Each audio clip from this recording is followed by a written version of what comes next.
Kubor ka Batisi TV. Lawan Rashapi da ka Frank Motors.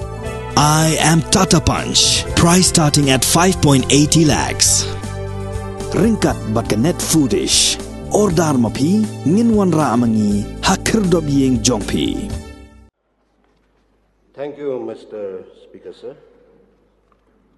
Under Rules 49 of the Rules of Procedure and Conduct of Business,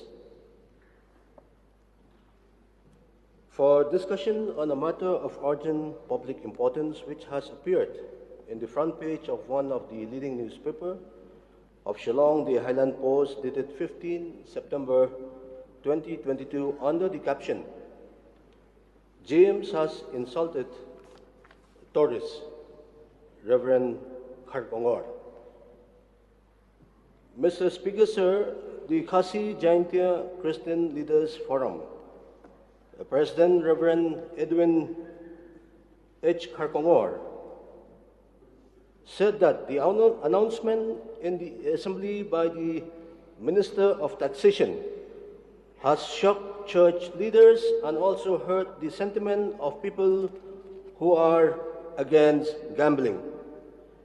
In addition, Reverend Kharkongor said that when the KJCLF met the Honorable Chief Minister, Sri Conrad Sangma, in May this year, the Honorable Chief Minister made it clear to the forum that the government would not rush into setting up of casinos and offline gaming in the state. Mr. Speaker, sir, as a public representative who is chosen by the mandate of the people, I understand the feelings and sentiments of the people of the state. The public opinion is gaining momentum, particularly the Khasi Jaintia Christian Leaders Forum, who are against the Meghalaya Regulation of Gaming Act 2021, the Meghalaya Regulation of Gaming Rules 2021, and granting of license for setting up of casinos in the state of Meghalaya.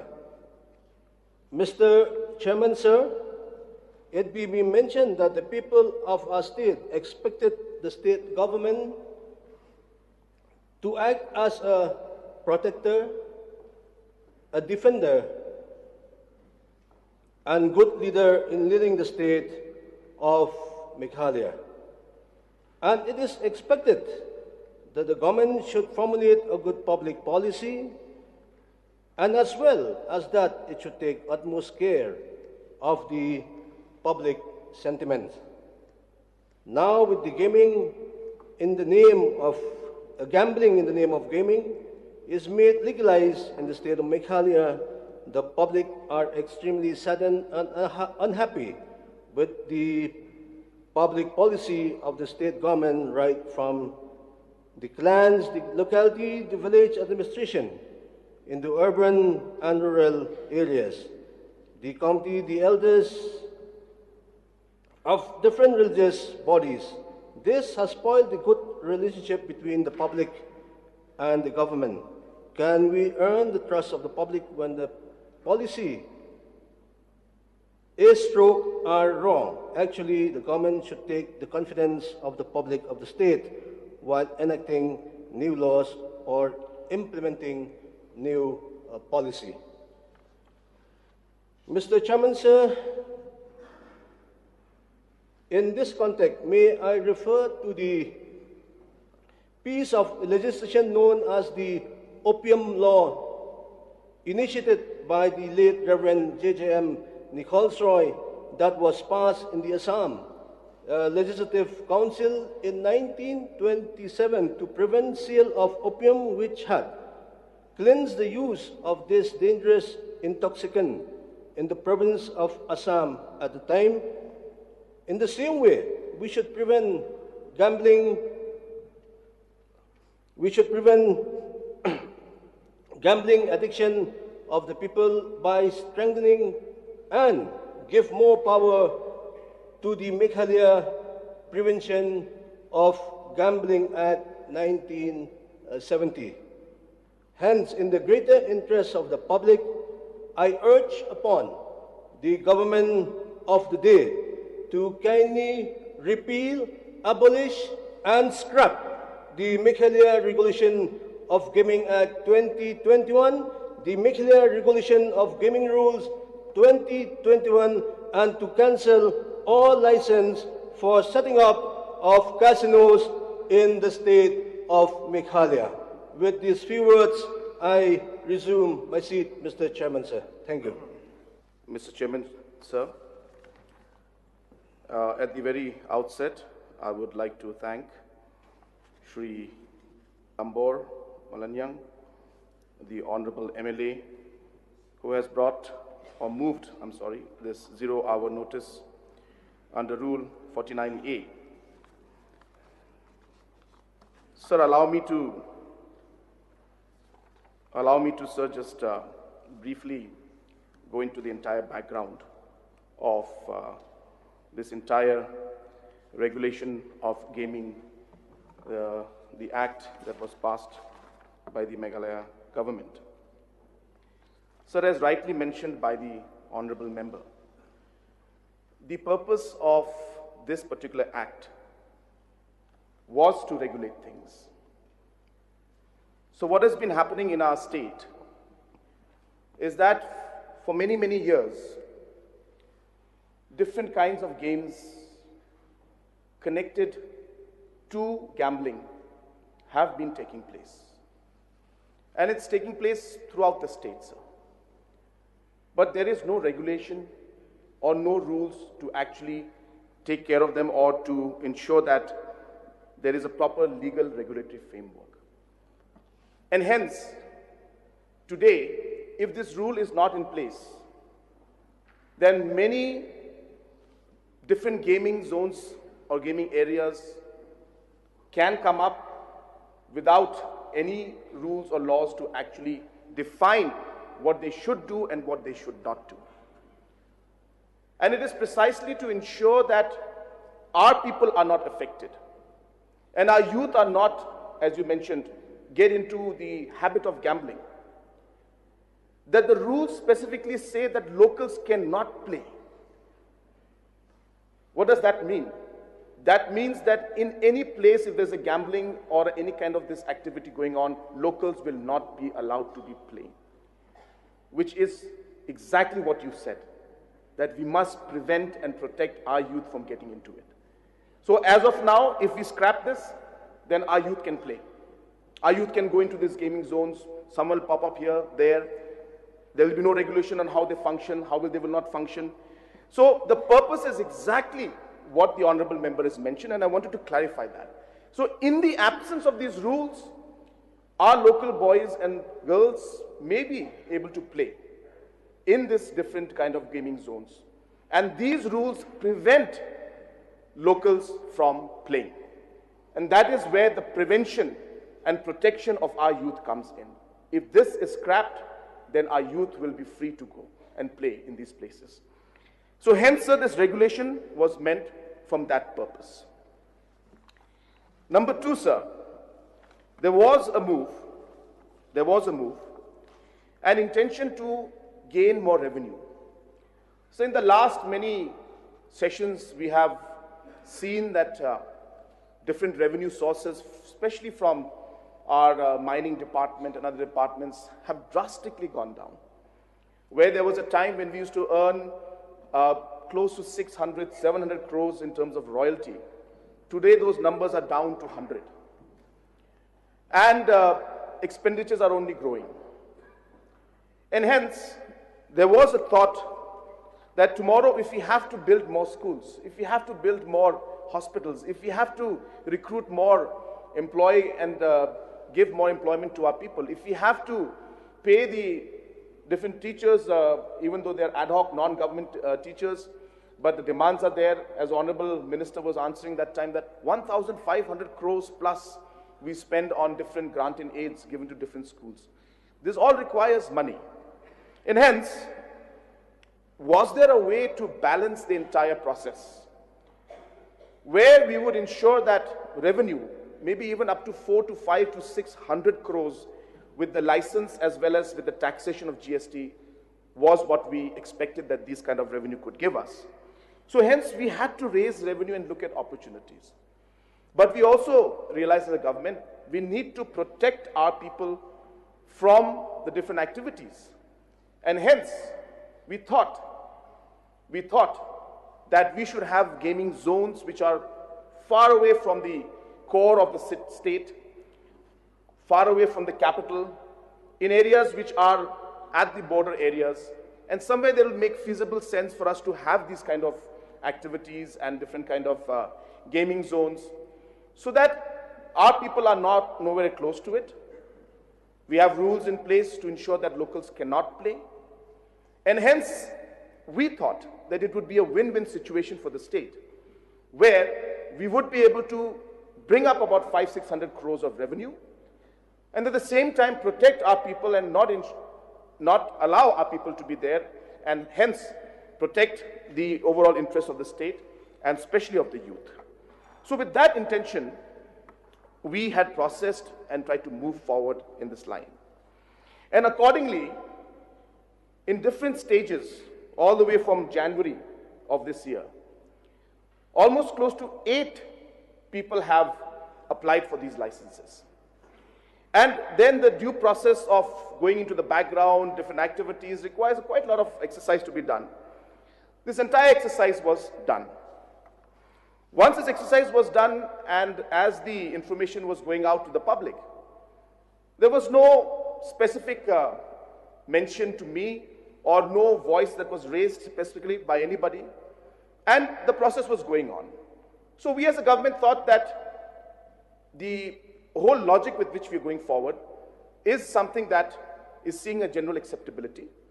And the fact that we are going to earn revenue and at the same time protect our people by not allowing them to be in this, and these gaming zones will be far away from the main heart of the state, we thought that this idea had gone through and we would not face any problems. So based on that, in the month of March, while the process for these 8 different applications was going on, 3 applications the process completed. And in the month of March, the dates are important. In the month of March, provisional licenses were given, which are valid for 6 months, where the concerned person has to build up the required infrastructure. And only after the different permissions and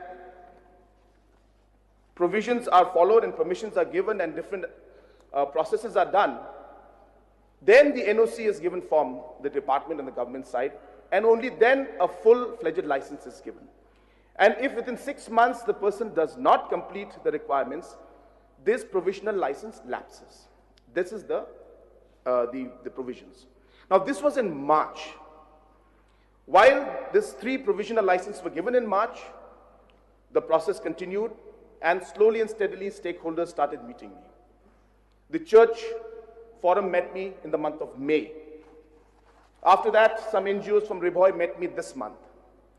I categorically told the church leaders in the month of May that yes, we had thought in this process, in this line, and this was what our intention was. Our intention was very clear, to have a win-win solution for us.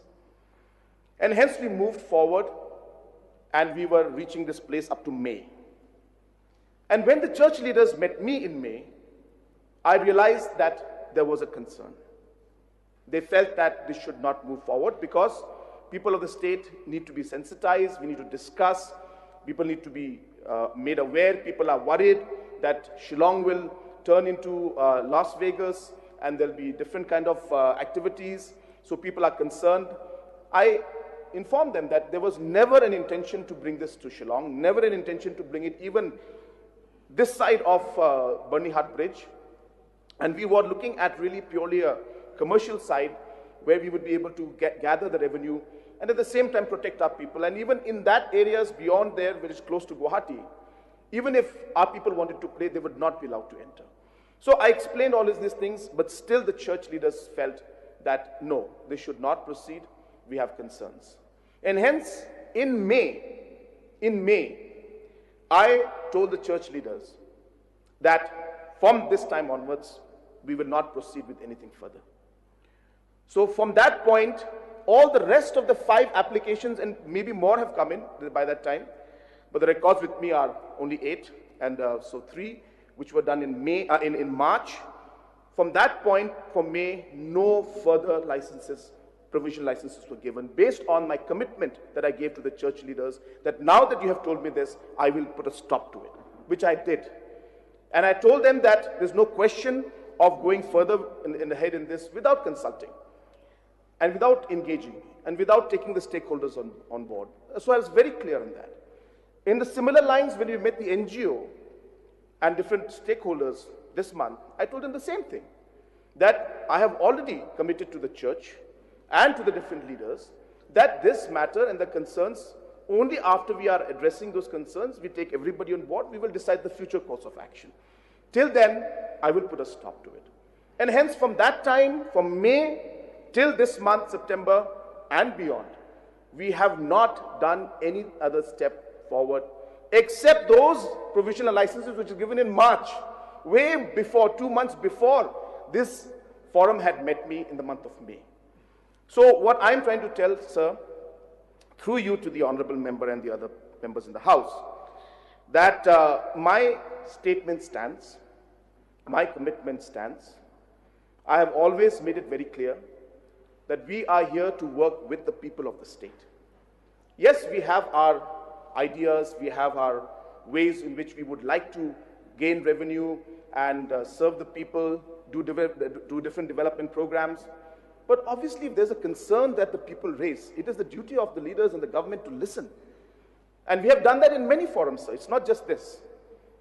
I was mentioning about, the CRPC issue with the district councils.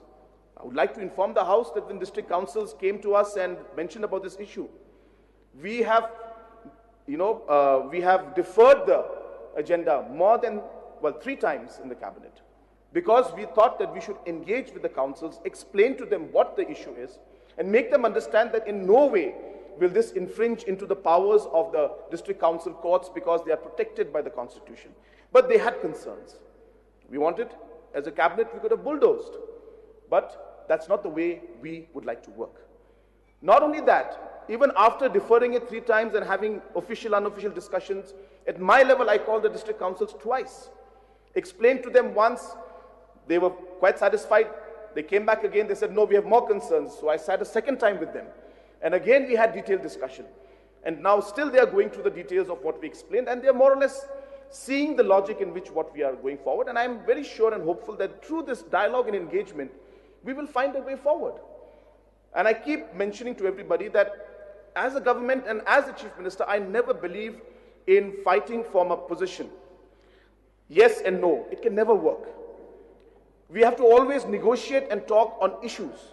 What is your issue and what is my issue?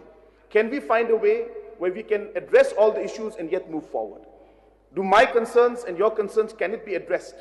And yet we can come together and move forward. That is how negotiation is done. And that's what we did in the different challenges we faced. And I'm sure in the CRPC issue also that we are having challenges. Dialogue will resolve it. Similarly, in this case also, I strongly believe that we will be able to figure out and move forward. And till then, the commitment which I've given to the church, the commitment which I've given to the different organizations stands. And hence, when the Honorable Minister that day made the statement, it was, of course, sounding very alarming, because the church felt that when Chief Minister in the month of May had already given his word that nothing will move forward, how come these provisional licenses came in? So the answer to that is that those provisional licenses were given on the 29th of March, 2021, 2 months before the meeting I had with the church leaders. And post the meeting with the church leaders and the NGOs, we did not move ahead in any of the other areas. And till today, there are more than 5 licenses or applications that are lying pending.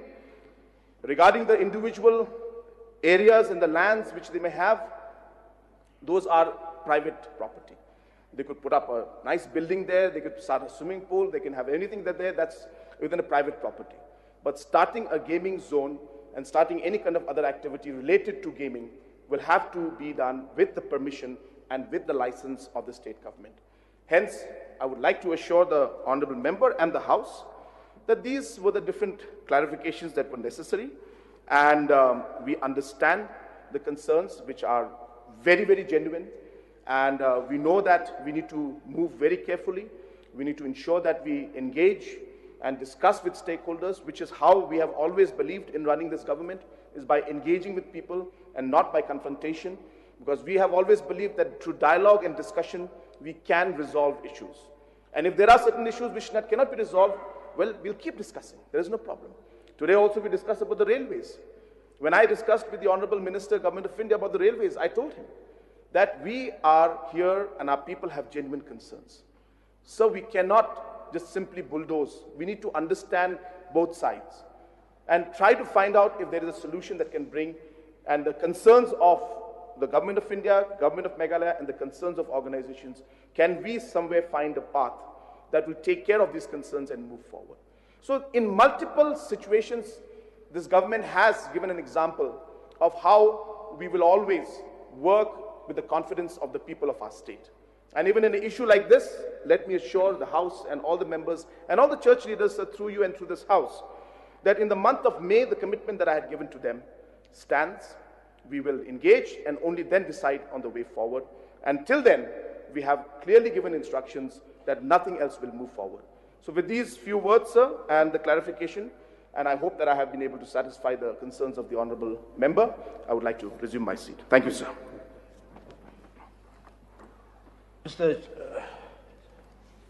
Mr. Chairman, sir, thank you for the reply from the Honorable Chief Minister. I just want to get the clarity. I was told that since the Honorable Chief Minister has replied that the provisional license was issued in the month of March this year. We are running, you know, this is September. So the license is valid for 6 months. May I know from the Honorable Chief Minister that the license issued, the provisional license issued, is valid for 6 months. So if you calculate from March till September, it's all the 6 months. So it's going to lapse. Sir, yes, the honorable member is correct that it's valid for 6 months. And I have mentioned that it was issued on 29th of March. So my numbers are a bit weak right now. But yeah, so 29th of, I guess, September should be the date. But I mean, he can do the calculations later, sir. But March 29th and 6 months from that point. So I would presume it would be 29th of September, sir. But sir, anyway, sir, I think this is not question hour. It's not a motion. So I would urge, sir, that we follow the procedures. I think, as per Rule 49A, the member shall not make any other speeches. Thank you.